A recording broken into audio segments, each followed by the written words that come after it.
Hello and welcome to the podcast. This is Ron's Amazing Stories. We have stories that should thrill you a little and chill you a little. It's amazing. What you'll hear are adventures sent in by you guys, classic stories from the pulp mags, and episodes from the golden age of radio. We have special segments like Ghost Stories with Sylvia. That's amazing. And These Are Your Stories. So settle in for the next hour and enjoy the show. One more thing. You just might want to prepare yourself to be taken away from today.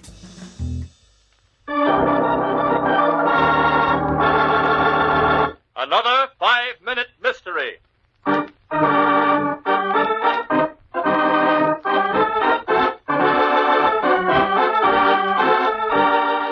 This 5-minute mystery is being brought to you by the word over-dramatic. Is that really a word? Why, yes it is. Do tell. Well, it means excessively dramatic or exaggerated. And how does that sponsor the show? It doesn't, but it does describe our story. 11:30. Sure, Mr. Ronald, hadn't I better make you a cup of chocolate? No, thanks, Mrs. Bland. Father's working rather late tonight, isn't he? In that stuffy old library, too. Suspect I'd better pour in a little extra for that butler of yours, Mr. Bowling. No, Mrs. Bland. Well, you say that makes one think... Why, what's that? Sounded like a truck backfiring out of the road. Oh, no, Mr. Ronald. It was in this house. A gunshot? Mrs. Bland, come on. Mr. Ronald, look. There on the floor. Why, it's Bowling. He's unconscious. Mrs. Bland, turn on the lights. Bowling, old man. Bowling. He's been struck on the head, Mr. Ronald. Look. Someone hit me from behind. Mr. Ronald, your father in the library. Mr. Ronald, quick. Oh, Mrs. Bland. Your father. Fallen forward on his desk. Mr. Ronald, is he? Yes. He's dead. Mrs. Bland, call the police. This is murder. Tell the inspector whatever he wants to know, Bowling. We've got to find out who murdered my father. Yes, sir. Well, I was locking the front door when I first heard the voices from the library. I was surprised because I didn't know Mr. Sweeting had a visitor, but just as I approached the library door... Go on, Mr. Bowling. Well, sir, I heard the shot. For a moment I was confused. Then I opened the door and Mr. Sweeting was lying forward over his desk, a bullet wound in his temple. I saw a piece of paper caught in his hand, sir, and then a tingling sensation of fear flashed up my spine. I knew I wasn't alone, sir. I didn't see anyone, but I realized the murderer was there, and it flashed through my mind that he was waiting till he could get hold of that piece of paper. Did you take it, Bowling? I did, sir. That is, I slipped it into a book that was on the desk. But there's no book here on the desk. I must have taken it after all. I even remember the title of the book, sir. It was The Widow's Walk, and I slipped the paper between pages 77 and 78. But just as I did... Yes? The murderer darted out the door behind me. I whirled and ran after him. The next thing I knew, something struck me over the head. No, Bowling, you're wrong. Hold out your hands. I arrest you for the murder of your employer, Mr. Sweeting. What was the one clue that told the inspector Bowling was the guilty man? In just a moment, you'll hear the inspector explain. But first...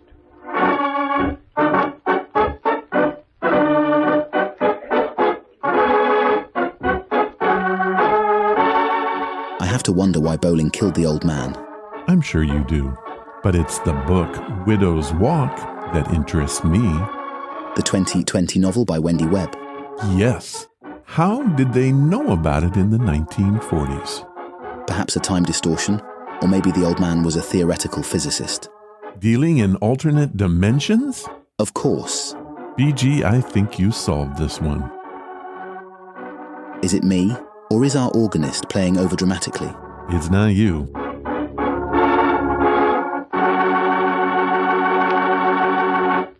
And now let's see if your talent for detecting is as good as the inspector's. But how did you know Bowling killed my father, Inspector? He didn't say anything far as I can see. Yes, that would he did, Mrs. Bland. Striking himself on the head was almost enough to make the whole thing plausible.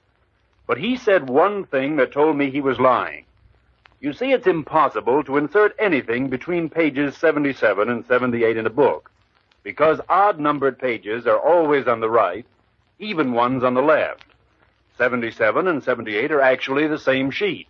It just can't be done.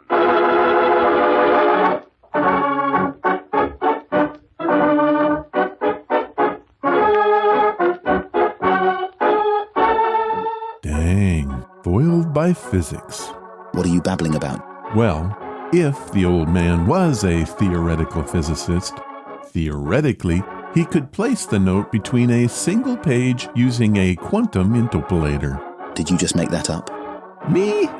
No way. Ron, Okay, but who's to say it doesn't exist? everyone.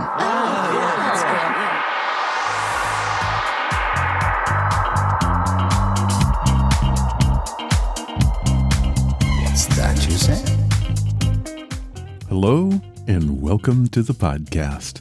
On the show today, we have a review of the new audiobook, Strange and Obscure Stories of the Civil War. It is an entertaining look at the events that don't get told about the war between the states. Then we tell Theo's adventure on the most haunted road in New Jersey with a story titled Chaos on Clinton Road. We're going to end the show with Bob Hope playing the character Painless Potter and his adventure in the Old West. So settle in and please enjoy the stuff.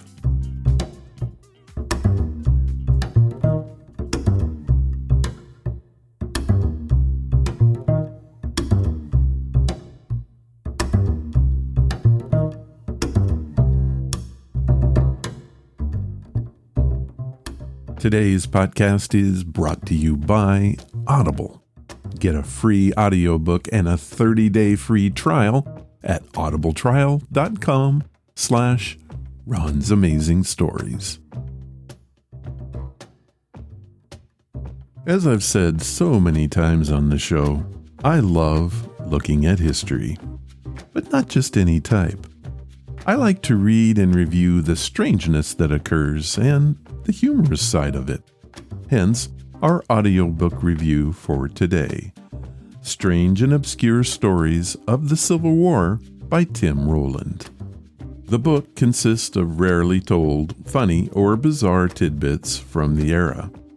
These unique anecdotes give us a chance to meet the real people of the Civil War, not just the stiff folks of the history books. Here's a brief clip from the foreword of the book. A decade before video games came on the scene, the Civil War was about all a few of us 10-year-old boys had. Men were going to the moon, it was true, but some of us felt safer putting our trust in things that had actually happened, rather than in books of science fiction filled with unproven events that might one day fail to materialize. So in my circle, we read books by Bruce Catton or Shelby Foote about men named Grant and Lee. The Civil War, baseball, and peanut butter sandwiches were about as good as it got. So why not World War II, or World War I, or the Revolutionary War? I don't know. For us, the Civil War resonated, maybe because we Americans were fighting ourselves. That was different. What I remember of those books by Catton and Company fascinates me to this day. I vividly remember stray fragments of prose.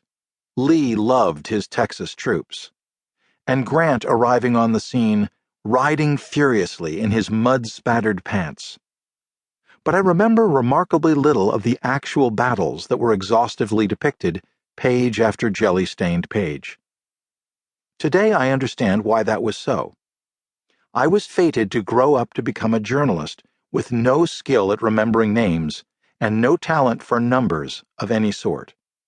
So even back then, when I would read that Brigadier General Elijah Bedliner led the 45th New Jersey against the 15th Mississippi under Major General Massentock Corpuscle, the old peepers would glaze over into casts normally associated with rock candy.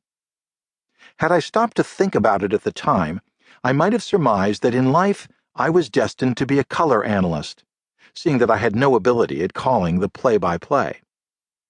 As a teen, the Civil War succumbed to space invaders and was lost to me for many years. I would visit battlefields, it is true, but I kept banging my head into that confounded Brigadier General Bedliner and his bloody 45th. I wouldn't go so far as to say that the more I learned about the Civil War, the less I understood. But my journey lay somewhere along those lines. My wake-up call came when I realized I could dutifully recite which brigade had done battle with which regiment. But if you had put a Springfield rifle to my head and asked which was bigger, a brigade or a regiment, the jig would have been up. This book includes plenty of battle scenes, to be sure, but they are battle scenes in context of the men, and yes, women, who were behind them, and the strange and often absurd circumstances that contributed to their roles in the fight. It is a book that tips its hat to the fact that very little of what happened in America in the years 1861 to 1865 involved actual battles. There were stupendous conflagrations here and there, but life did go on. It is also true that I am a humor writer by trade, which might seem counterintuitive for a work such as this. Yet that is the angle I have approached this book from, and why it will hopefully contribute a worthwhile minority perspective in a sea of Civil War literature. My first fear was that there wouldn't be enough material for a book of Civil War irony and wit. A couple of months into the project, my fear was that there was no room for it all.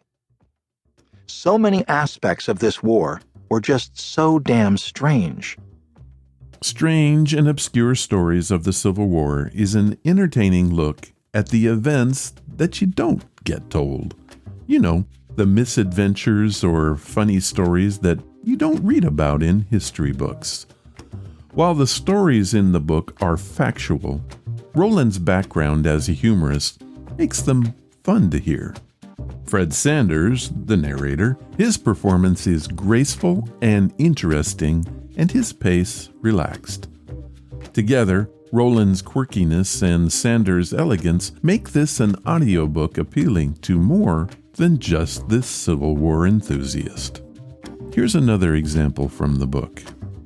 Brigadier General Philip Kearny was a New York tycoon who helped found what would become the New York Stock Exchange. He wanted his boy to follow in his footsteps.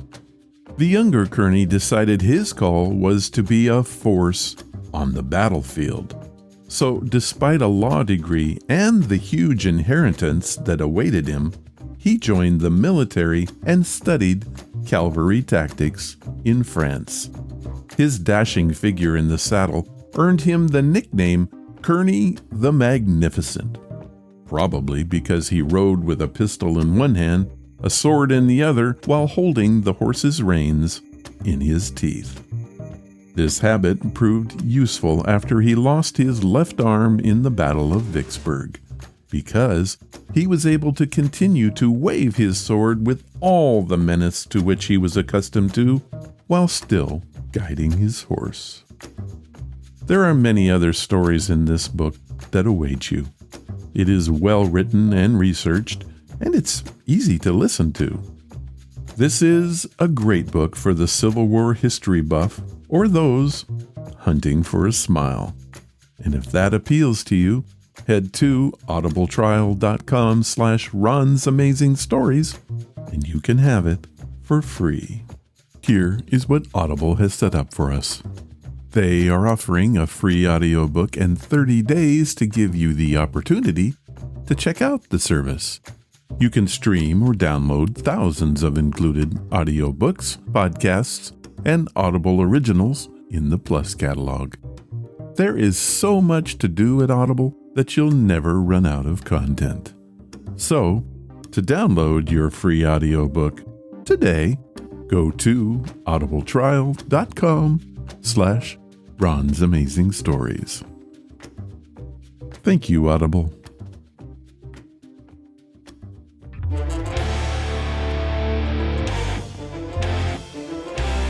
These are your stories. Special edition. Welcome to These Are Your Stories. You might be asking, how is this different from the other segment? The answer is simple. These are special. But what makes them that way? Again, the answer is simple. They deserve special treatment.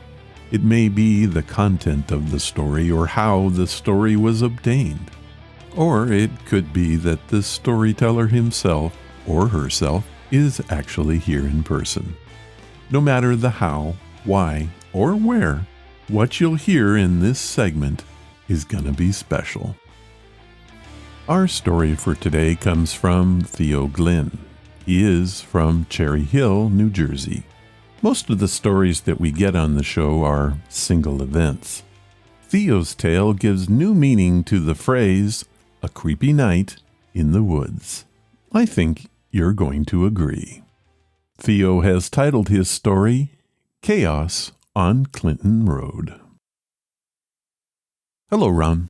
I've been lurking around your show for many years and finally decided to send in my encounter. I hope you enjoy it. I like to ghost hunt with my friends, so I have a few good stories. This one was a couple years ago while I was still in college.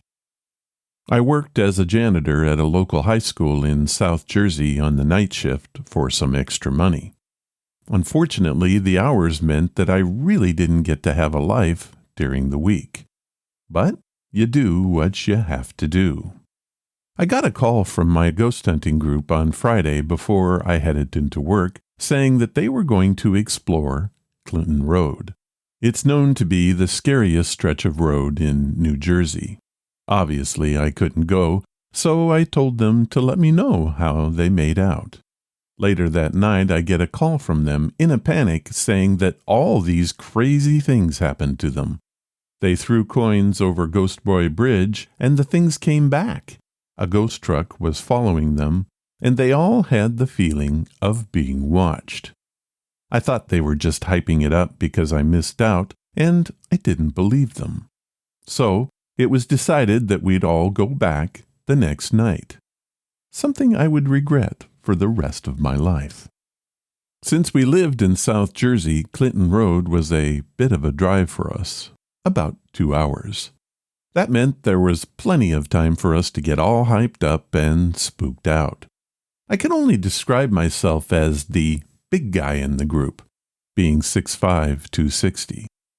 I had the persona of, it's all made up. Nothing's gonna scare us. But boy, was I wrong. Right when we got there, the vibe changed from, we're gonna get spooked, to, wait, this is actually pretty damn creepy. Clinton Road is in the middle of a forested area, and houses are few and far between. The first thing we see when we get there is a small mini castle structure. I don't know much about it except that it's a museum of some kind, and that it was closed. I mentioned that it was a long ride, and some liquid refreshments may have been drunk along the way. Because of this, a restroom break was needed. Guys to the right, girls to the left, and Joe, he stayed behind us on the road. Afterwards, immediately we walked back. We noticed that Joe was walking towards the creepy castle. I shouted, "Hey Joe, what are you doing?" He turns around with a look of pure shock on his face. Joe swore up and down he saw me behind the building waving at him to follow. So, naturally, we're all starting to get a little freaked out. After looking around the area, we found no one or anything. We got back into the car and headed to Ghost Boy Bridge. We pull up to it, and I checked everyone for coins to make sure that they don't fake it, just to scare me. We all throw our coins, and nothing happens. I say, see guys, it's all in your head. Let's go. We started walking back to the car, and behind us we hear... We sprint back and check, and we find the coins lying on the road. I was still convinced that they were messing with me, so I had the idea to mark a coin. I threw it into the water, waited 5 minutes in silence, and nothing. We turned back again, and then I walked back, and a coin with the exact same markings was lying there. We were extremely freaked out at this point and decided to get the heck out of there. I was driving down curvy Clinton Road. It was dark and we were all still freaked out. That's when I see headlights appear behind us seemingly out of nowhere. I'm no car expert, but I'd bet my life that they were the lights on some kind of old truck. They were getting closer the faster we went. We were taking the bends at a pretty good clip, which would surely challenge even a new truck. Suddenly, the lights disappeared. Now, we're all in a panic, and we decide to pull over to talk it all out. Dead silence. No light at all except the beams of our headlights facing into the woods. Before anyone can say anything, there was a rustling in the bushes and the sound of cracking branches. We look up, and standing there in the headlights was a woman in a white dress. We just stared at the creature for the longest time, and then she let out the loudest scream I've ever heard. Well, we began to scream, and I started the engine to get the heck out of Dodge. Once we made it back to the main roads and had cell service again, Joe decided to dig a little deeper on Clinton Road. Apparently, the ghost truck is a thing, and it tries to make people crash on the curves. Supposedly, the infamous murderer, the Iceman, is buried near the Ghost Boy Bridge. Richard Kolniski, a.k.a. the Iceman, was a mass murderer in New Jersey. He was convicted of 5 murders, but was later proved responsible for over 200 deaths. The most common ghost story from Clinton Road is that of a dead young boy who hangs out under a bridge and returns coins to you after you throw them in the water. It's safe to say that I never went back, and even to this day, the group refuses to talk about what happened that night on Clinton Road. Theo Glynn, Cherry Hill, New Jersey. Well, that is one heck of a story. I too did some research on that road, and it has quite the history. I found a website called Weird New Jersey that did a complete look at your ghost boy. I also found the story of the masked murderer, the Iceman. I will have links to both in the show notes. Thank you, Theo, for sharing your story. Well, these are your stories for this time. If you have a story that you'd like to share, like Theo did, head to the main website at ronsamazingstories.com. Click on the story submission banner, leave your story, give it a title, and please tell me where you're from. I'll read it if I can.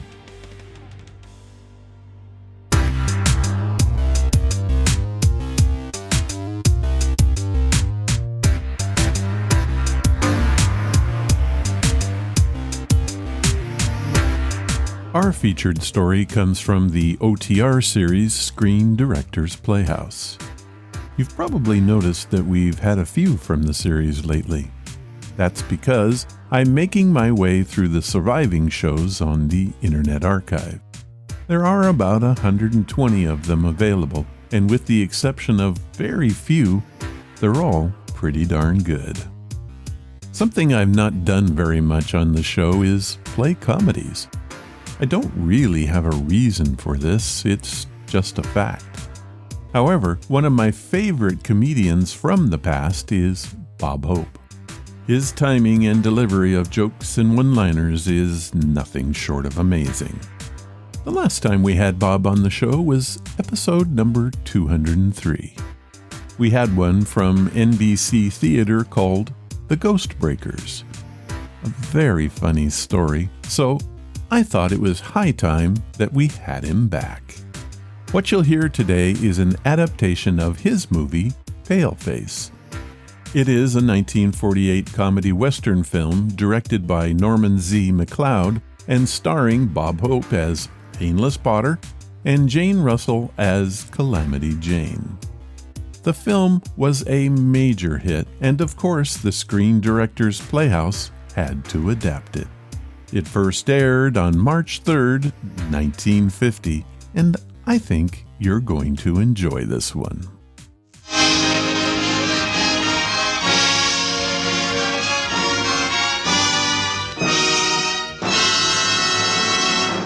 RCA Victor, world leader in radio, first in recorded music, first in television, proudly presents...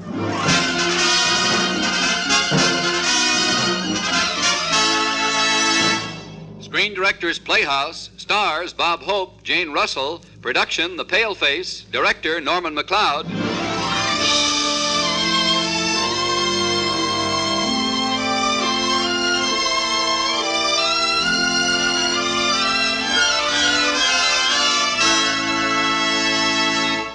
The Hollywood Screen Directors present The Reason the West Went Wild, the motion picture comedy The Paleface, starring Bob Hope and Jane Russell in their original roles of Painless Peter Potter and Calamity Jane.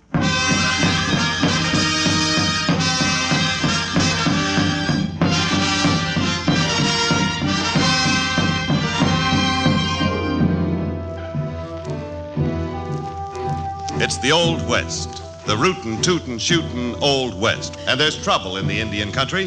Thousands of settlers are in danger because a band of renegade whites is smuggling rifles and dynamite to the Indians.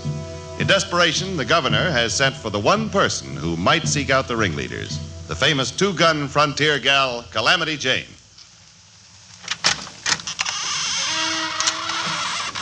Jane, in here, the back way. The governor's mansion. First time I ever walked in here of my own free will, with my guns on. Jane, have you ever heard of a man named Preston? We think he's heading up a gang that's smuggling guns and dynamite to the Indians. Well, why don't you stop him? We can't. Every agent we've sent out has been murdered. Help us and the government will show its gratitude by freeing you of all charges. Well, why pick on me? Because you're the best shot in the country. Suppose I take your offer. There's a wagon train going west to Indian country from Deerfield. You'll join it. You must disguise yourself. And it's important that you get yourself a husband, too. A husband? Why? Why, Jane, it's secrecy we want. As man and wife, you'll be lost in the crowd. You leave for Fort Deerfield on the next stage.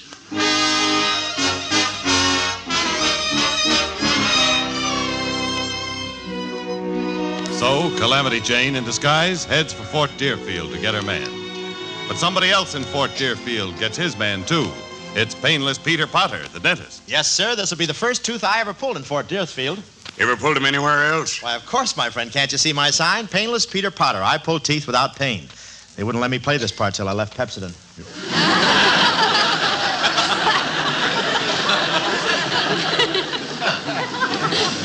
Now, if you'll open wide. Well, just remember this gun in my lap while you're looking. You see, it's this one right here, right next to the... Please, no coaching from the audience, please. Now, let me see. The book says one can detect an ailing tooth by the dull sound it makes when struck lightly by a hammer. Sounds logical. Let's give it a try. There's the little doll. Now. Now for the gas. What gas? Laughing gas. I always use it on my patients. Kind of wish I'd use it on the audience here, too. Is this stuff safe? Safest thing in the world. Would you mind paying me now? Laughing gas. Well, it better be good. I'm warning you, Doc. Oh, don't be silly. It's harmless. Look, I'll take some myself. You see? Nothing happens. Well, all right. Let's get it over with. Oh, that's fine. Will you join me? Breathe deeply now. Go ahead, Doc.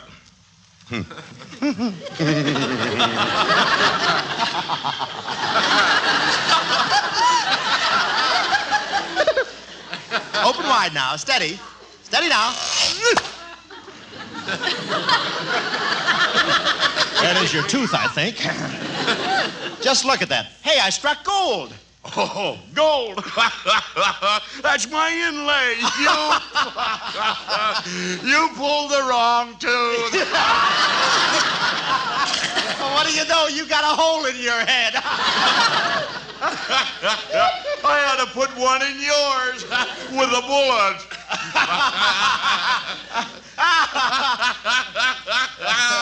Don't laugh so loud. You sound like Milton Berle's mother. What's the matter with you?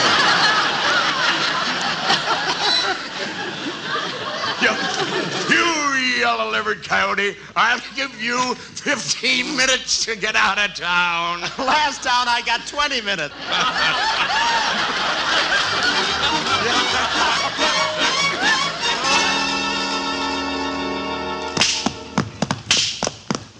Come on, horses, move. You're slowing down. Okay, move over, mister. Oh, charmed, I'm sure. The name is Painless. Say, how did you get on my wagon? I climbed over your tailboard.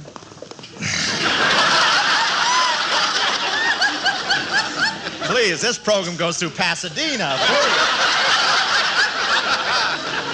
All right, I'll take those reins. Oh, sure, dear. I'm at your disposal. Ho there, boys. Steady, steady. Come on around now.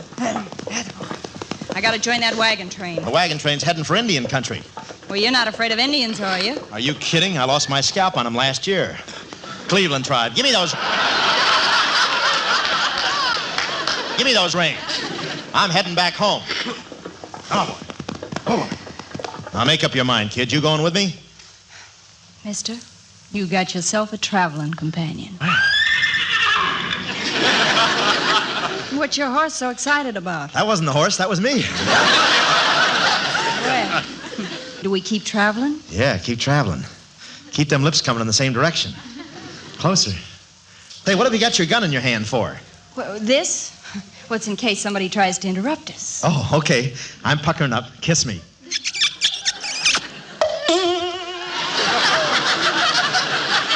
Boy, can you kiss? Boy. Well, it's too bad I had to slug you, son, but I gotta join that wagon train. Look for some goof dumb enough for me to marry. Jane, kiss me again. A dumb goof. Bye. Painless. Hey, Painless, wake up. Wake up. You're just the man I was hoping to meet. Bye. You know, there's something about you that appeals to me. Bye. Wake up, dummy. We're gonna get married. You can tell this is a fantasy, can't you?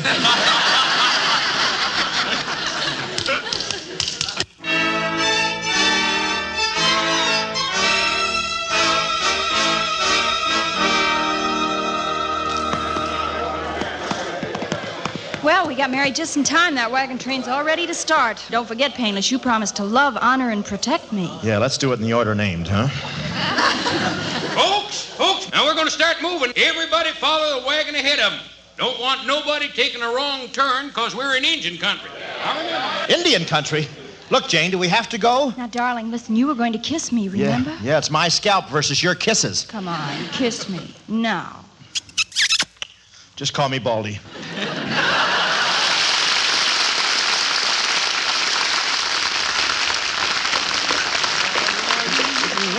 Stronger where your friends don't tote a gun. My bones denounce the buckboard bounce, and the cactus hurts my toes. Let's vamoose where gals keep using those silks and satins and linen that shows. And you're all mine in buttons and bows.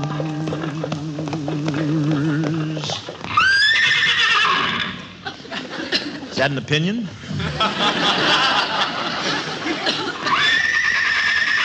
Shh, quiet, Crosby, quiet.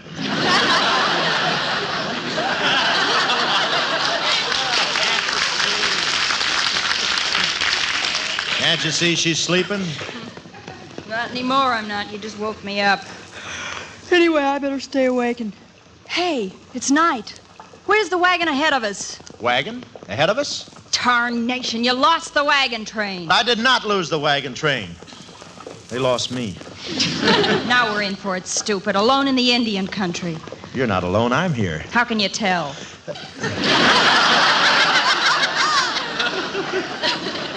Look, Jane. There's a blockhouse. Whoa, boy. Well, I guess we can spend the night there. Let's go. Hey, wait for me. Gee, the two of us alone in our own little blockhouse. That's what I get for marrying a blockhead. Look, the door's open. Come, my bride, I'll lift you across the threshold. Just jump. Well? No wonder Alvin Barkley waited so long.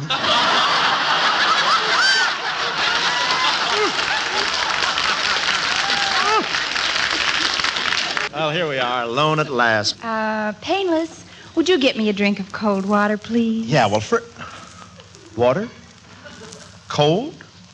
Cold water. Well, that adds up. Now, let me see. All right, I'll go, but if I'm not back in 3 minutes, you know I fell down the well. Maybe he'll be here in 3 minutes, but I won't. I'm going out and sleep in that wagon.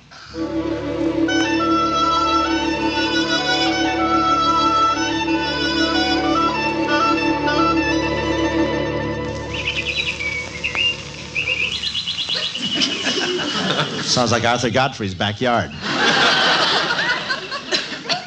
Painless, what are you doing? Oh, I'm out here by the well shaving.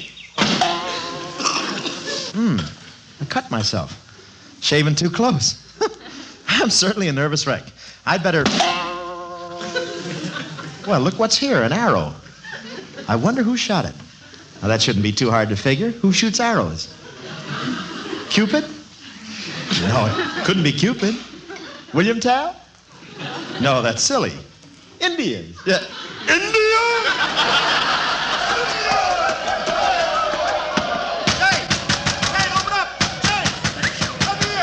I can't. I don't dast to open that door. I don't dast. You better dash to rob me dice. Hey, Jane!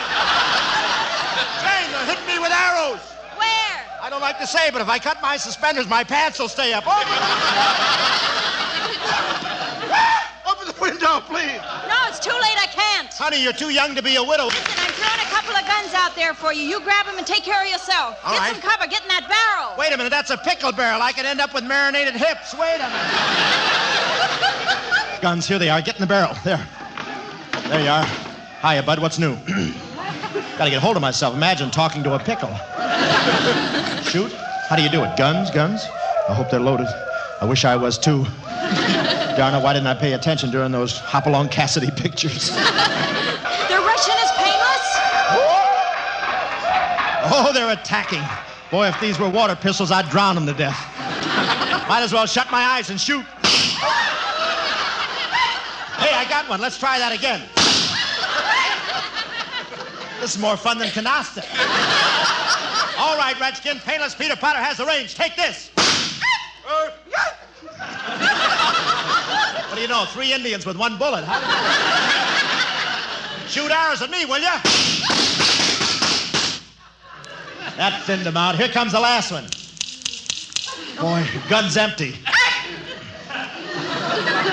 You must have scared him to death. Jane, we just ran out of Indians. I'm getting out of the barrel. Painless, are you all right? Yeah. But I'm a little weary of it all. Killing 19 Indians before breakfast. You killed 19 Indians. Count them. But it was me who shot the... Hey, what's been going on here? Well, Painless, look, it's the wagon train. We heard the shooting and turned back, and holy smoke. Look at all them dead Injuns. Hank, everybody, come here. Where? Come a-running. Brother, I gotta shake your hand. Just hang on to mine. It'll shake for both of us. Painless, why didn't you tell me you were so brave? Well, I couldn't. I was up to my neck in that pickle barrel. I had cold dills running up and down my spine. Yep, we'd have been goners without you drawing off all them redskins. You're a hero, Painless. Speed! Yeah. Well, okay. Ladies and gentlemen, at this time, I'd like to say a few words. Let's get out of here before those redskins get back. Those are the words. Come on.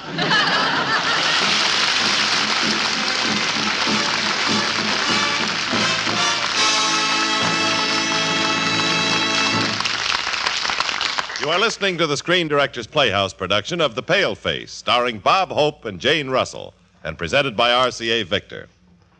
In 1850, the accepted symbol of the happy American home was a fireplace. In 1950, it's an RCA Victor television set. If that symbol hasn't yet become a reality in your home, it may be because you don't realize how RCA Victor has brought down the price of quality television this year. Take just one of their new 1950 16-inch consoles, the TC-167, which is yours for about $400. Its cabinet is so superb you wouldn't be surprised if the price tag applied to it alone. Yet inside, at a mere flick of a switch, the whole television world rolls towards you with a brilliance of sight and sound which only the world leader in electronics can achieve. See all the new television models at your RCA Victor dealers. Every one of them bears the unmistakable touch of the master hand. Every one goes to your home with the time of your life guarantee.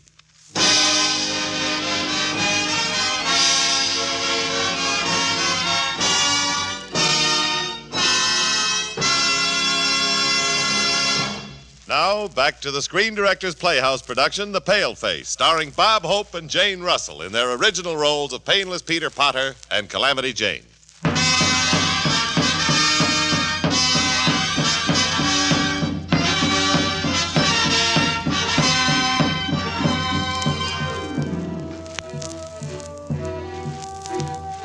Well, the shooting's over, for the moment at least.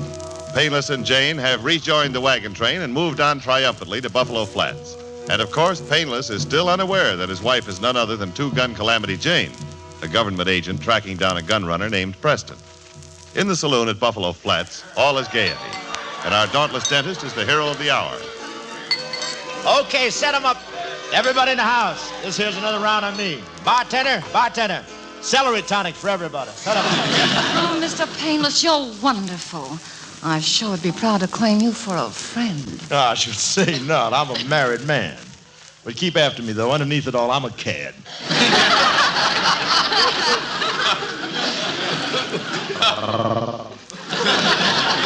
Bartender, where are those drinks? See what the boys in the back room will have. Partner, nobody bothers the boys in the back room. They're talking business. All right, Jeb, we won't be disturbed back here. I'm listening, Mr. Preston. Now, we've got word that the governor has sent another agent snooping around. It's supposed to be a dead shot. What's his name? Well, from the looks of things, I'd say his name was Painless Potter. Oh, so that painless dentist have that just a front, huh? Yeah, we'll put him away, all right. Hey, what about the dynamite? I brought it up in the wagon. Okay, leave it there. What are you going to do about that dentist, Mr. Preston? Now, listen. Yellow Feather's waiting on the edge of town. Go tell him to send me 6 of his braves.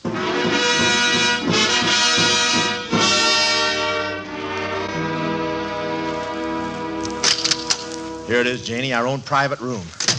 We're all set, honey. Room and running water. They got a guy who'll run for it. No, Painless, it wouldn't be fair. Sure, it's fair. They give him a good salary. $3 a week and all he can drink. Darling, you're just too modest to understand. Huh? You're a hero, a man apart. Yeah, but I can get it all back together with Scotch tape. Look outside there, dear. Yeah? Once that was a forest. Yeah? Then it became a trail. Yeah? Then a town. And someday it'll be a city. Yeah, that's what I like, progress. And I'm not making any. Wait a minute, Painless. It'll be a city, darling, with the statue of a great man. Yeah? And do you know whose statue it'll be? Yeah, the guy who invented girls. Wait, Painless. It'll be a statue of Painless Potter. Huh? Yes, sir, and under the statue it'll say, Painless Potter, the intrepid hero who saved an entire wagon train by killing 19 Indians. 19 and a half. There was a midget in there someplace. Well, you're a hero now. You belong to the people. Our marriage won't work, Painless. We're through. The game is over. Over? I never got past scrimmage. I'm sorry, Painless. It's just over, that's all. Oh, this is great. Great. I give up my career, take you out here in a wagon train, save your life by killing 23 Indians, and now you want to get rid of me. Painless, I'm not the only girl. Believe me, there are other fish in the sea. Yeah, and I'm going out and cast some bait. Hey, maybe I should have kissed her goodbye. What do you know, even thinking about it. Paleface, heap, tough, skull. Papado, take Paleface to Chief Yellowfeather now. Painless, was that you? Did you... Take him, squaw, too. Quick, go see Chief.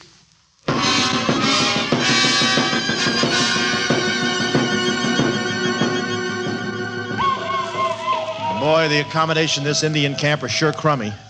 Why didn't we ask for the bridal teepee? Painless, listen, we're in trouble.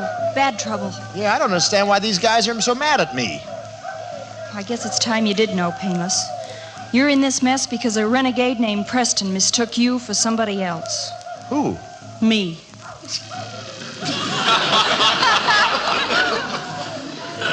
Are you kidding? Painless, I'm not what you think I am. Well, you're Jane, my wife. I'm Calamity Jane. Yeah, well, that's a pretty nickname. You, Calamity Jane? The two-gun outlaw? Not anymore, Painless. The governor said that he'd clear me if I tracked down Preston. I'm a federal agent. And you were mistaken for me because they thought you killed all those Indians. Then it wasn't me shot all them Indians? No. Not even one? No, I shot them all. And any minute I could have been killed? Yes.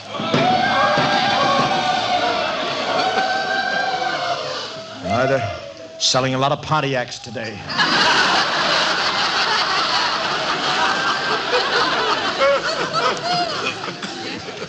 Me, a hero.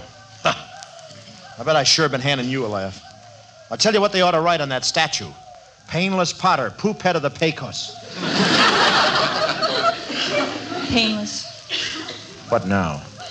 There's one more thing I gotta tell you. I gotta tell you that I love you. This another laugh? No, Painless. I think you're the kindest, bravest man I ever knew. Listen, we gotta get out of here. How? That's what I'm wondering, how? Oh.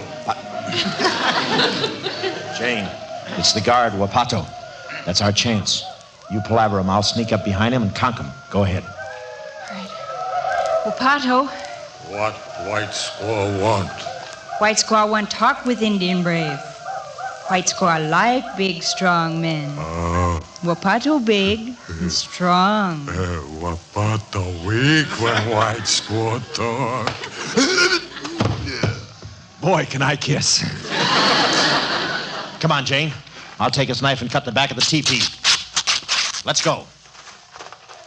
Painless, look, a wagon and some horses. Come on, we gotta get out of here. We'll never make it without guns. There might be some in the wagon. I'll take a look.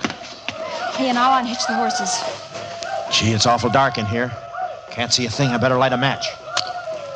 Nope, no guns. Nothing but a lot of barrels. I wonder what's in them. Candles. Ain't logical, candles. Why should they pack them in sawdust? I wonder what the... Painless, drop that match. Do you want them all to see it? There, they've seen us.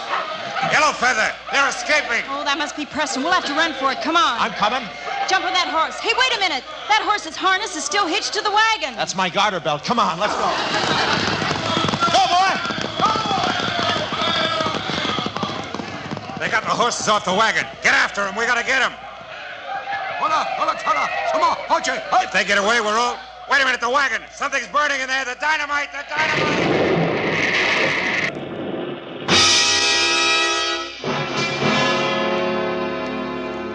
The governor's very grateful, Painless. If those Indians had ever gotten hold of that dynamite, every white settler in the territory would have died. Well, it's all over, dear. Now we can settle down to our honeymoon. Oh, darling, I can't. The governor's got another job for me. Oh, but Jane. The Blackfeet are getting ready to go on the warpath. But... Don't you see? It's my duty, Painless. And this time he wants me to go alone. I'm sorry. Will you kiss me goodbye? Darling, how you can kiss. Sorry I have to use my gun, sister, but this is important. Let Swan Soap take care of the Blackfeet.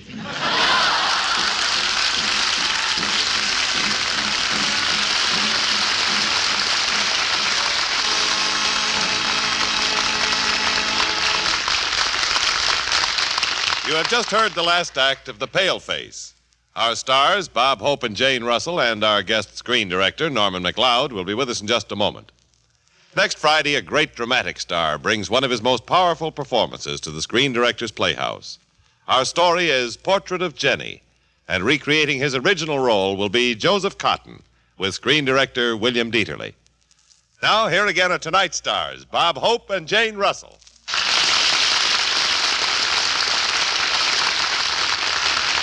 Hear that applause? Oh, they loved you, Jane. Oh, thank you, Jimmy, but I wasn't... Oh, now, don't be modest, Jane. When it comes to a really lovable, fresh, talented young star, there's no one in the world to compare with... Hi, everybody.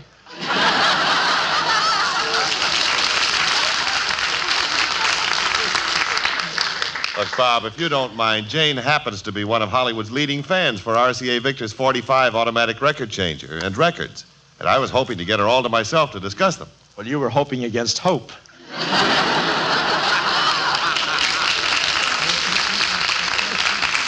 Now, Jane, about your 45. I have a 45, too, you know. A portable, if it's intimate detail you want. Why, Bob, my 45 record changer's a portable, too. Isn't it the lightest little thing, even when it's loaded with those 10 tiny records? I'll say, when I first picked up my 45, I didn't know it was loaded. You know, Janie?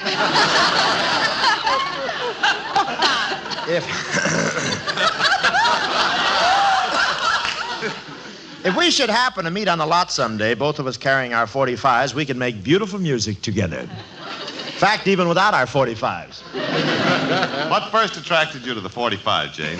Why, Jimmy, the marvelous choice of records. RCA Victor really has the very best of everything on the 45. The classics, the folk songs, the pops. Speaking of pops, I see where RCA Victor has just signed up Margaret Truman. Forgive me, Margaret.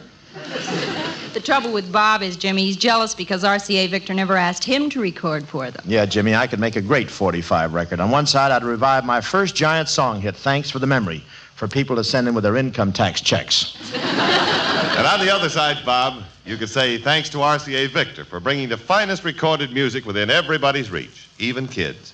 You know, the 45 automatic record changer that you plug into a radio costs only $12.95. Yeah, well, even my old dad, Jack Benny, could buy one of those. And prices on the 45 records start as low as 46 cents. It's no wonder the 45 is sweeping the country. Get your 45 soon at your RCA Victor dealers.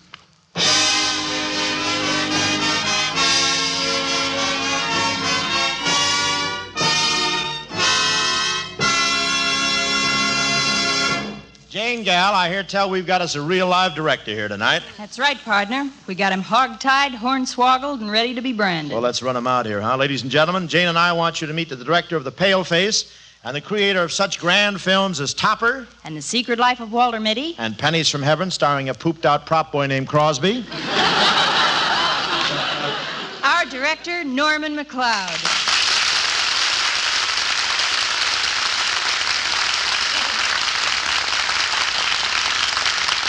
Thank you, Jane and Robert. Gee, it must be great to be a director. How'd you start, Norman? Well, I took the university course that I thought would be most helpful in handling actors. What's that? Ichthyology. Ichthyology? Yeah, the study of fish.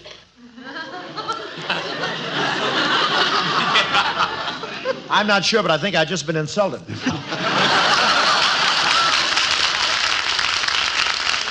Well, on the level, Bob, when you get right down to it, what's the difference between fish and actors? Well, the fish get free fish food, you see.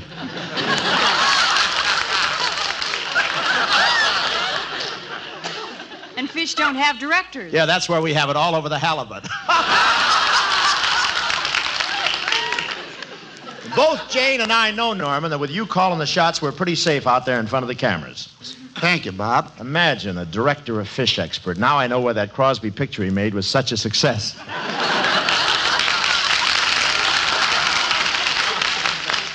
Good night, Norman, Jane. Good night, Bob. Good night, everyone.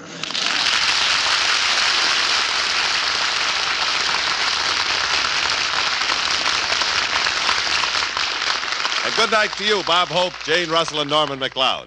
Remember next Friday, Joseph Cotton in Portrait of Jenny with screen director William Dieterle, brought to you by RCA Victor, world leader in radio, first in recorded music, first in television.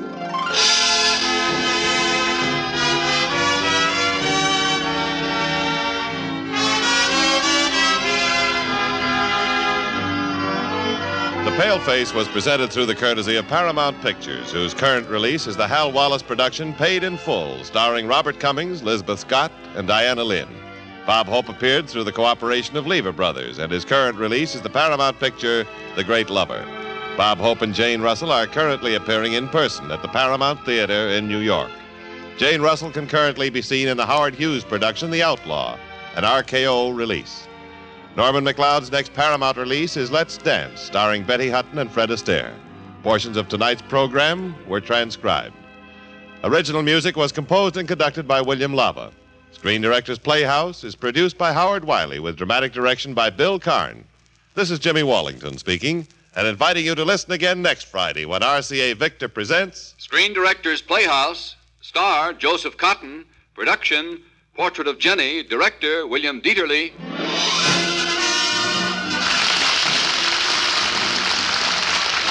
Now here's Jimmy Durante and Don Amici on NBC. Well, I hope you enjoyed that. If you haven't seen the full movie version of Paleface, I highly recommend it. There are so many more fun scenes and jokes to be had, and I guarantee you will be amused. Bob Hope was a multi-talented individual who left his mark on the world of entertainment. He was a true legend in the industry. From his early days in vaudeville to his successful stints in radio, film, and television, he captivated audiences with his quick wit, impeccable timing, and charm. Here's some more facts about Bob. Before he became known as Bob Hope, the legendary comedian was named Leslie Towns Hope. Now me, I like Bob better. In recognition of his outstanding contributions to the entertainment industry, Bob was awarded 5 honorary Oscars, cementing his status as a true Hollywood legend. Acknowledging his unwavering support for the military, Bob Hope was named the first honorary veteran of the U.S. Armed Forces. His USO tours during World War II are the stuff of legends. Many don't know that he wrote 14 books throughout his life. His witty and entertaining style of writing endeared him to his readers. There are so many things that I could say about the man. His contributions to entertainment industry and his dedication to entertaining troops through wartime are unmatched. With a career that spanned over 7 decades, Hope left an indelible mark on comedy and became a beloved figure across the globe, myself included. You worked too hard, you ate too much, the cheesecake made you greedy. Let your aching head and stomach hear this message from old Speedy. Alka-Seltzer, plop, plop, fizz, fizz, oh, what a relief it is. Plop, plop, fizz, fizz, oh, what a relief it is. Ah, those Speedy Alka-Seltzer bubbles burst into action to relieve your upset stomach and aching head fast. Use only as directed. Oh, what a relief it is. What a relief.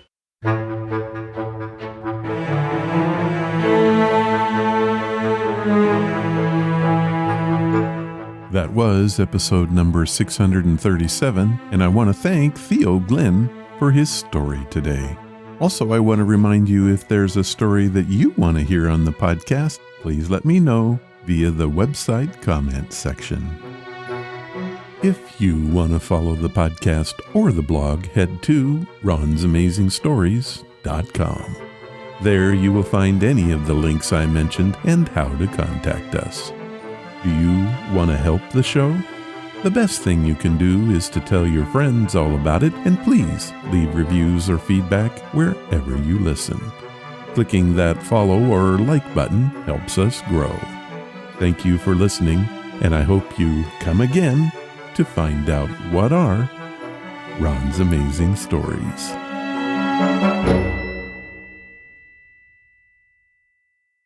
All of the vintage audio used in the podcast is believed to be in the public domain. Ron's Amazing Stories does not own the rights to any of the old-time radio used here. If you hold the rights to any of the shows played, please contact us immediately at ronsamazingstories.com.